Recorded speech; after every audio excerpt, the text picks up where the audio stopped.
Welcome, y'all. Today we're going to take a look at Total War Arena. A friend of mine convinced me to give this game a shot. We've been playing games together for quite a while, so I said, why not? RTS games are definitely more of his thing than mine, but he described it as a combination of World of Tanks and Total War. Both games of which I've played, World of Tanks I played it quite a bit more than Total War, but I did enjoy the time I spent with Total War. And that combination did sound fairly intriguing. This game is an interesting blend of the two games. For World of Tank vets, you'll be very familiar with the progression system, matchmaking, consumables, and the general match flow and match system.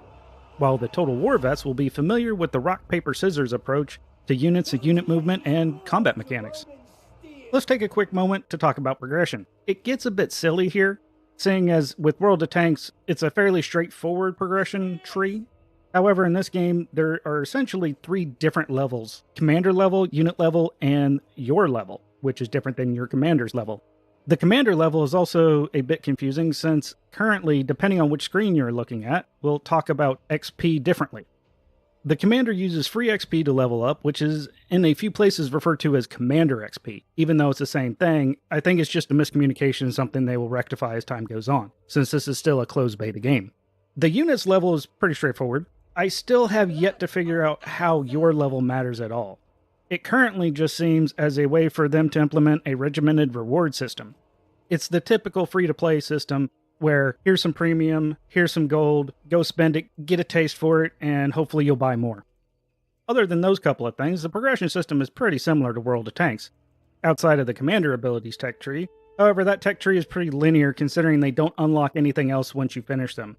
And as far as I can tell, once you have the free XP, you can unlock any other commander whenever you feel like. As with all World of games, the premium units are here as well.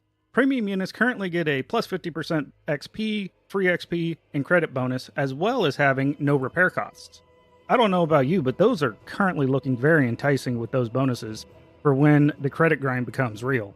Since this is a first look and not an in-depth review, I haven't quite gotten far enough to really be able to comment on if the credit grind is going to be a thing or not. However, I would be surprised if it wasn't, considering it's a pretty common factor in all the other World of games. As far as how these premium units compare, Garbad was nice enough to send me a link to a spreadsheet, link for it will be down in the description below, that compares normal units versus premium units. And it's looking like they have gone back to the way they did premium units back in the early days of World of Tanks. In the early days, the premium tanks were similar to a stock tank, but not as good as an elite tank of the same tier. Basically, a fully upgraded tank is an elite tank. The premium tanks weren't as good as that, which worked out really well because if you were good, you could still actually do quite a bit of work with the premium tanks, and it would work out really well because then you could make a pretty decent chunk of change each match. With that in mind, that makes me feel like the premium units currently in this game are going to be the kind where they have very good incentives to use, but they're not pay to win, which is kind of how I've heard World of Tanks has gone since I haven't played in at least a year or two. However, with that out of the way, let's go talk about combat and what Total War brings to the table. Simple 2-second overview: horses beat archers, spears beat horses, archers beat spears, and infantry is general all-arounders. While this sounds pretty simplistic, it becomes a bit more difficult when you start adding in flanking, which makes a big difference in effectiveness of one unit against another. Another fun aspect is friendly fire. And while I can assure you the only person that ever said friendly fire was fun was not on the receiving side of it, it does actually add something to the game.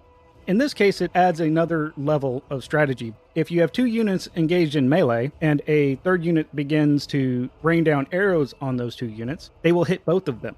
That makes it to where, in most cases, you really don't want to actually shoot into your own friendly units. However, there are some cases where your friendly units are pretty much gone, but they are holding the enemy there so that you can then rain down arrows on them and severely damage them. Other little details that make for a very fun and rewarding combat system are little details like doing charges into a wall or off a cliff. This will in fact hurt your units. That means you can also, as an enemy unit, try to position yourself more strategically to disincentivize the enemy cavalry or infantry units from charging.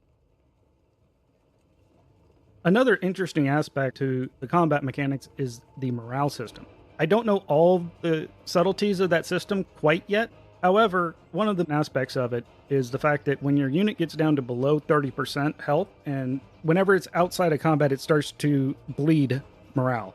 And once the morale drops to 0, they will instantly route themselves and be taken out of the battle, which is good, because that means if they had a decisive loss, you can't just go take that unit and go hide it somewhere on the battlefield, because they will eventually remove themselves from the battle. If you were to re-engage in combat with them, they stop losing morale and starts going up and down based on the normal in-combat effects.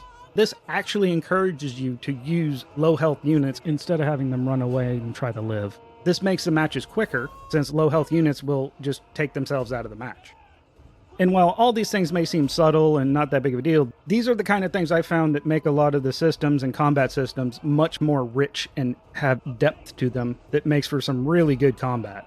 Teamwork and coordination are other parts that are going to be really big in this game, which also means, as usual, pub games can be pretty rage-inducing at times, but overall it's not anywhere near as bad as I expected. Another important factor is that one person can make a big impact, but they can't carry the match by themselves, which means sometimes the only thing you can do in a match is make a heroic stand to try to damage and or delay the enemy for as long as possible. With that said, with all these subtleties and complexities, I really think clan battles are going to be amazing. They're going to be a hot, chaotic mess of an insanely good time. Overall, I'm looking forward to seeing how this game progresses and to see what this game has to offer. With that, if you like, leave a like. If you didn't, leave a dislike. If you have any questions, suggestions, feedback, or advice, drop it in the box below. Good luck in your races, and y'all take it easy.